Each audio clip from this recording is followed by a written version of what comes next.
What about using rosary beads? Question, Are what, from the same questioner? aforementioned acts Bidah? Rosary beads? These acts of Bidah. Type. Me personally, I don't use rosary beads. Nor do I advise people to use rosary beads. I would say make the tasbih with your right hand. Make it with your right hand. Some people even say with the left hand. They say the hand. That's the best thing to do. Do I consider it to be a bid'ah, haram to use rosary beads? No, for several reasons. If you're making a dhikr, you're saying tasbih 100 times, 1,000 times, 1,000,000 times, and you say it like this, and you spin and you dance and you twirl in a black room, and this gets me closer to Allah. When I make the tasbih like this, I'm with the Rahman. That's bid'ah. That is a bid'ah. You have now waqat fil bid'ah. You fell into bid'ah now by believing and making things up and specifying. But if you use something as a calculator, you're calculating money. I can count with my hands. I can count with stones. I can use a calculator. I can use an abacus. These things are nothing more than a what? A means of reaching a calculation, a sum. Everybody understand this? It matters not how you count the money. You owe me $50. You said $100. Whether you counted it with a marker, a pen, rocks, stones, it doesn't what? What's important is how much you owe me. So why do people use rosary beads? Do they use these beads to make a specific dhikr? Then that's a problem. Or do they use the beads as a means, a sabab, of counting the number of tasbih or tahmid or etc.? So it's a huge difference between the what? Between the two.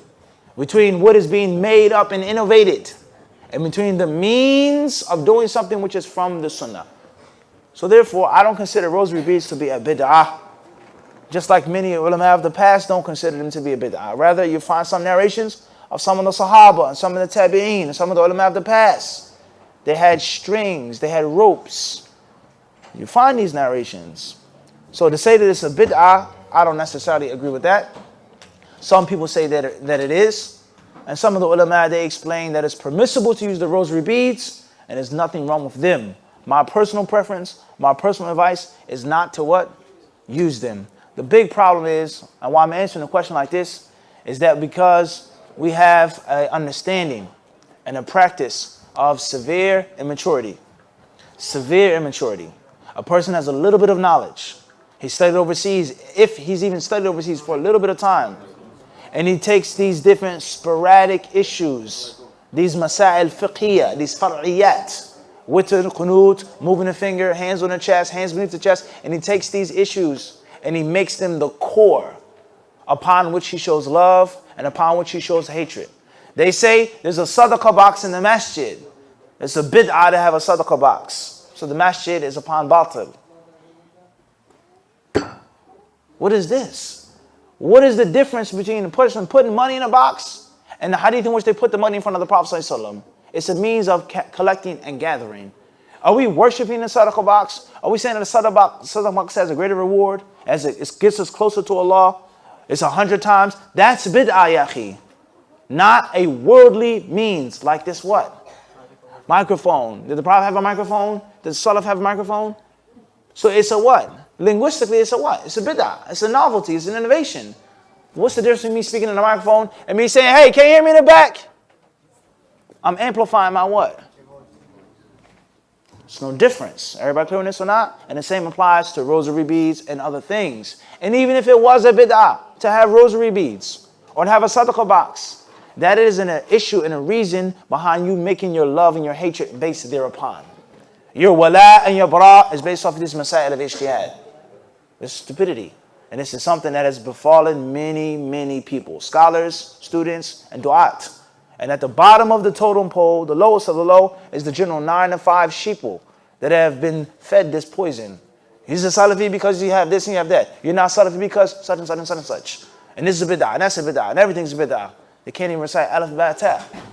They can't even recite the Fatiha properly without making 50 mistakes. They haven't studied, they haven't read, they haven't benefited from the ulama. Truly. This is a horrible thing that we're living in, huh? And it's not just about being harsh. Brothers, they say they're harsh. It's not about harshness. It's about you being mistaken. And then upon your ignorance and your immaturity, now you're harsh. So you have two black eyes. Wallahi, it wouldn't be a problem if someone was harsh upon the haqq. He's a little harsh, but at least he's accurate what he's saying. His scientific, his knowledge base, what he's saying. فعلا هذه بدعة. Yes, this is bid'ah.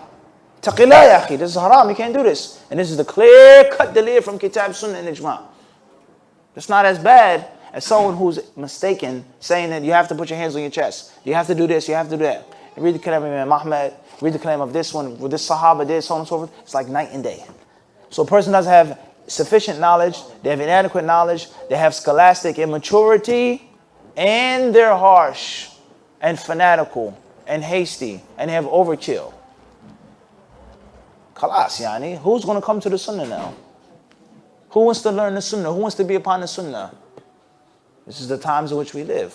May Allah help us all. So I'm warning from this. I'm warning from this. Learn, study, read, benefit. Learn in a proper, systematic way. Go to the core, scratch beneath the surface. And bi'idhnillahi ta'ala, do it with sincerity for Allah and with an empty cup. Get rid of what you think you know. Get rid of what you've been taught in this masjid and by this person. Learn from the correct sources and the proper way for years. And then bi'idhnillahi ta'ala, perhaps you can come with a conclusion, with an opinion, with a view. And Allah knows best.